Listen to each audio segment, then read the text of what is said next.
Let's look at a brief overview of how to complete your Explain Your Brain assignment.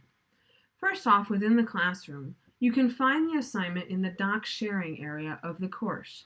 This is over on the left. I'm going to click on Doc Sharing and then Explain Your Brain problems. If at any point throughout the term you need this document again and it has rolled on past the first of the current month, you'll find it over here in the Archive Documents. Every first of the month, every old document that is posted automatically goes to Archive. Clicking on the document will start a download of a DOC or Word document that you may open up on your computer. I'm going to open the file, and I'm going to see the problems for the entire term laid out for me. These problems are organized by week 1, 2, 3, 4, and 5. What you want to do is start with the week 1 problems. In order to determine which problems you're assigned, you may either refer to the Excel spreadsheet sent to you at the beginning of the class, or for every week, you may always default to your course announcements. Within the course announcements, you're going to find the assignments posted each and every week.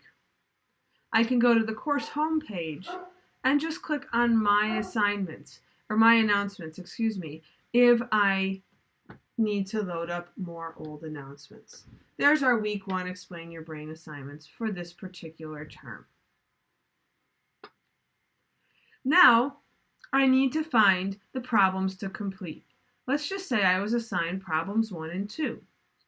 I'm going to type out my math work as needed and my explanations on the right-hand column. You may not need a lot of math work for some problems, while as others you may find you need more.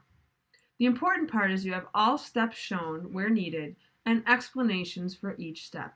Think about if you were explaining your problem-solving skills to a student who struggled and didn't understand the problem. What details would you tell them to help them out?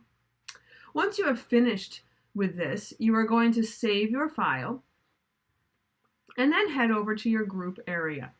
Now you'll notice I see way more groups than you do because I'm enrolled in all of them. You probably only see one group. I'm going to click on my group name and group discussion board. Then I'm going to click on my group name once more, and a discussion for each week will populate. Simply choose the week you're in, hit reply, and attach your file by browsing your computer and attaching the file wherever you have saved it. Once you've done that, it's your job to go in and help other group members. You want to ask them questions, critique their work, see if you can help them improve it. Take a look at the work of a minimum of 2 other group members and provide your specific feedback. If everything looks good, don't hesitate to be specific. Your calculation on how to find cost per ounce was well done and really helped me determine what I should be dividing. Something specific to let them know you've read their work.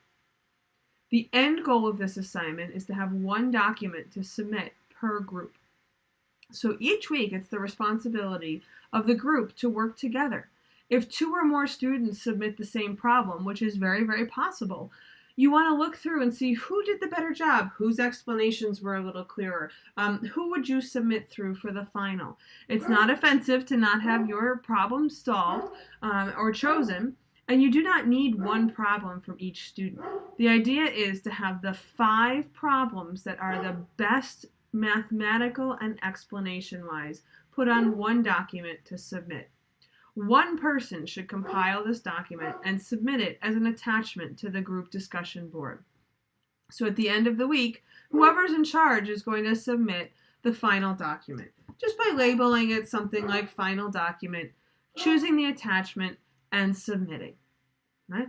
The group can work together to make edits, to make sure everything's good to go, but that final document should be there by Sunday, 11:59 p.m. Mountain Standard Time. You will then be graded on Monday, not only on the quality of the math and explanations, but also on the quality of your group interactions. Did you help the group out? Did you provide feedback? Were you an active participant or not? If you have questions about this assignment further, please let me know.